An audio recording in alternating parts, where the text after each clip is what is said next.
Hi friends, आज हम देखेंगे पौधों के विषय में और जो कंपटीशन में इम्पॉर्टेंट क्वेश्चन आते हैं उनका भी हम क्लेरिफिकेशन करते चलेंगे। जैसे हमारा टॉपिक है पौधों के भाग। जैसा कि आप जानते हैं कि पौधों के कुल कितने भाग हैं? पौधों के कुल 5 भाग होते हैं सामान्यतः। तो इसमें पहला आपका है जड़, तना, पत्ती, फूल, फल और बीज। ठीक, ये 5 भाग होते हैं। तो इसमें हम डीपली ना जाकर ओरली बताएंगे और उसमें जो क्वेश्चंस पुटअप होते हैं एग्ज़ाम में वह उस पर विशेष आप ध्यान देंगे। जैसे जो जड़ होती है, जड़ से जो क्वेश्चन पुटअप होते हैं कि जैसे जड़ में 2 संरचना मुख्य होती है कि मूल गोप और मूल रोम। मूल गोप और मूल रोम किसमें पाया जाता है? क्वेश्चन ऐसे ही पुटअप होता है। तो देखिए, अगर हम एक पौधा यहाँ पर दिखा रहे हैं कि यह पौधे की जड़ है, तो जड़ का जो एकदम निचला सिरा होता है यहाँ पर एक टोपी नुमा संरचना होती है, देख रहे हैं? इसको कहते हैं मूल गोप। इसको क्या कहते हैं? मूल गोप कहते हैं। और जड़ में जो पतली पतली बाल जैसी संरचना रहती है, हेयर लाइक जो स्ट्रक्चर रहता है, पतली पतली एकदम संरचना जो रहती है, उसको कहते हैं मूल रोम। उसको क्या कहते हैं? मूल रोम। अब हम आते हैं कि देखते हैं कि जो जड़ होती है, जड़ को मुख्यतः 2 भागों में बांटा गया है। जड़ के प्रकार देखेंगे तो जड़ को मुख्यतः 2 भागों में बांटा गया है। एक है मूसला जड़ और दूसरा है अपस्थानिक या झकड़ा जड़, या इसी को रेशेदार जड़ कहते हैं। अब देखें मूसला जड़ क्या होती है। यहाँ से ज़्यादा क्वेश्चन यहीं से पुटअप होते हैं कि अगर कोई एग्जाम्पल दे दिया, जैसे दे दिया मटर, मटर में कौन सी जड़ पाई जाती है, इस प्रकार से क्वेश्चन रहते हैं। तो हम देखेंगे कि मूसला जड़ क्या होती है कि जो जड़ जैसे सीधी गहराई में जाती है और उसमें जो शाखाएं होती हैं बहुत कम होती हैं, ठीक है ना, उसको हम क्या कहते हैं? मूसला जड़। यह नीचे तक गहराई तक जाती है।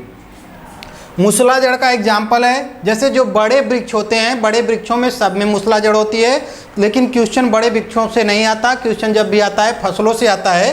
तो मूसला जड़ के एग्जाम्पल में आप देखेंगे चना देख लेंगे, मटर, सरसों, अरहर, यह सब किसके एग्जाम्पल हैं? मूसला जड़ के एग्जाम्पल है। इनकी जड़ों को आप उखाड़ कर देखेंगे तो इसकी जड़ें नीचे गहराई में सीधे जाती हैं और इसमें शाखाएं कम होती हैं।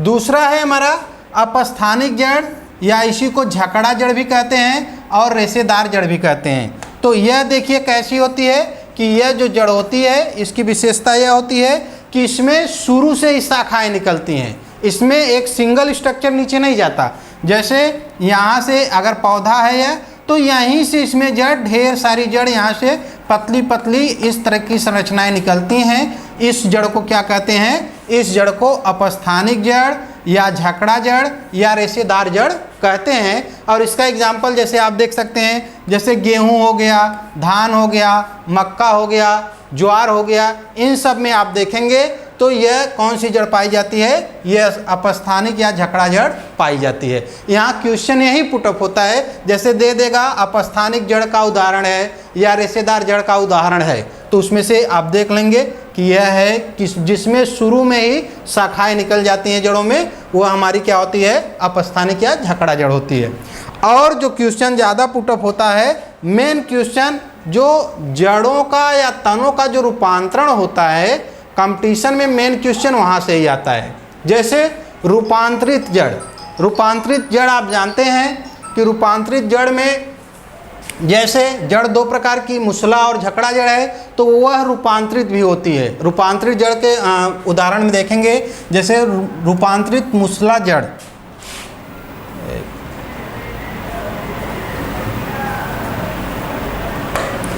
देखिए, रूपांतरित मूसला जड़ का एग्जाम्पल में आप देखेंगे तो रूपांतरित मूसला जड़ का एग्जाम्पल क्या है? गाजर, सलजम, चुकंदर, मूली, यह जड़ का एग्जाम्पल है। जैसे क्वेश्चन पूछता है कि दे दिया कि गाजर क्या है? रूपांतरित जड़ है, रूपांतरित तना है, जड़ है, या इनमें से कोई नहीं। इस प्रकार से क्वेश्चन को सॉल्व करना रहता है। तो जो रूपांतरित जड़ में, मूसला जड़ में जैसे गाजर है, गाजर को शंख रूप भी कहते हैं।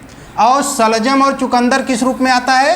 कुंभी रूप में आता है। और इसके साथ साथ जो मूली है, मूली तरकु रूप में आता है। ऐसा क्वेश्चन एक बार बना था कि जो सलजम है वह कौन सा रूप है, तो कौन सा रूप है? कुंभी रूप है। कुंभी रूप किसका? यह मूसलाधार का जो रूपांतरित रूप है और उसमें यह है कुंभी रूप। ठीक, इसके बाद आपका अगला है जैसे रूपांतरित अपस्थानिक जड़।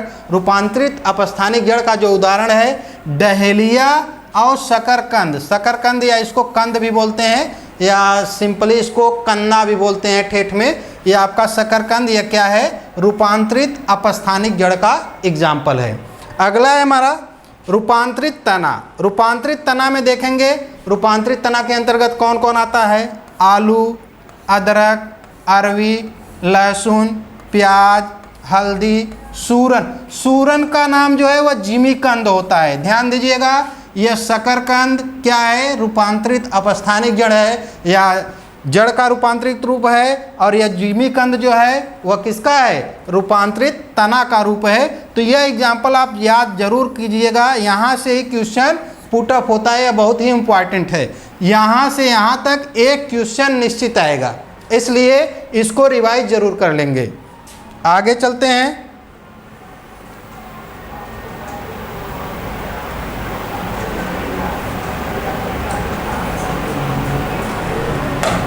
देखिए आगे हमारा एक शब्द आता है प्रतान। क्या होता है? क्वेश्चन यहाँ से भी आता है कि प्रतान क्या होता है। जैसा कि आपने देखा होगा कि जो कमज़ोर तने होते हैं, कमज़ोर तनों में एक धागे नुमा संरचना इस प्रकार की निकली रहती है। जैसे आप मटर देखे होंगे, मटर में धागे नुमा संरचना निकली रहती है, या अन्य सब्जियां जो हैं जिनको ऊपर चढ़ने के लिए इस प्रकार की संरचना की आवश्यकता होती है, इसी संरचना को क्या कहते हैं? प्रतान कहते हैं। प्रतान का मुख्य कार्य क्या है कि यह पौधों के आरोहण के लिए, पौधों को ऊपर चढ़ने के लिए यह सहायता प्रदान करते हैं। और इसमें एग्जाम्पल जैसे आपका मटर हो गया, अंगूर हो गया, इस तरह से और सब्जियां जो पाई जाती हैं उसमें भी यह आपका प्रतान पाया जाता है। एक क्वेश्चन बहुत आता है, जरायुजी अंकुरण क्या होता है? जरायुजी अंकुरण यह बहुत ही इम्पॉर्टेंट है। जरायुजी अंकुरण यह होता है कि कभी कभी ऑक्सीजन की कमी के कारण जो पौधे बीजों का जो अंकुरण होता है पौधों के ऊपर ही हो जाता है, तो उसको कहते हैं जरायुजी अंकुरण। ऑक्सीजन की कमी के कारण पादपों पर ही बीजों का अंकुरण हो जाता है, इसी को क्या कहते हैं? जरायुजी अंकुरण। और इसका जो सबसे बढ़िया एग्जाम्पल है वह है राइजोफोरा। राइजोफोरा में यह जरायुजी अंकुरण पाया जाता है। इसके साथ साथ अगला है टॉपिक है हमारा कि श्वसन मूल क्या होता है। यह भी बहुत इंपॉर्टेंट है, यह क्वेश्चन बहुत पूछा जाता है कि श्वसन मूल क्या होता है। कि जड़ें जो होती हैं भूमि से बाहर निकलकर वायु श्वसन करने लगती हैं, यानी श्वसन का कार्य करने लगती हैं, और इसी कारण इसको कहते हैं श्वसन मूल। और यह जो श्वसन मूल रहता है इसका मेन नाम है न्यूमेटोफोर। जैसे आपसे क्वेश्चन पूछेगा न्यूमेटोफोर क्या होता है, तो न्यूमेटोफोर क्या होता है? श्वसन मूल होता है। जड़ों का बाहर निकला हुआ भाग जो श्वसन में सहायता करता है उसको हम क्या कहते हैं? न्यूमेटोफोर कहते हैं। और यह पाया किस में जाता है? एग्जाम्पल जैसे राइजोफोरा है, और साथ साथ जो दलदली या समुद्र के किनारे जो पौधे उगते हैं जैसे राइजोफोरा हो गया, सुंदरी हो गया, इन सब में यह पाया जाता है। थोड़ा से हम पीछे चलेंगे, जो पौधों का वर्गीकरण बताया गया था पिछले लेक्चर में, उसमें आप देखेंगे कि जो इम्पोर्टेंट था हमने बता दिया था, यहाँ पर हम कुछ और बता दे रहे हैं। जैसे अगर जीवन काल के आधार पर अगर हम पौधों का क्लासिफिकेशन करेंगे जीवन काल के आधार पर, तो जीवन काल के आधार पर पौधों को 3 भागों में बांटा गया है। एक वर्षीय पौधे, दूसरा 2 वर्षीय पौधे, और तीसरा है बहुवर्षीय पौधे।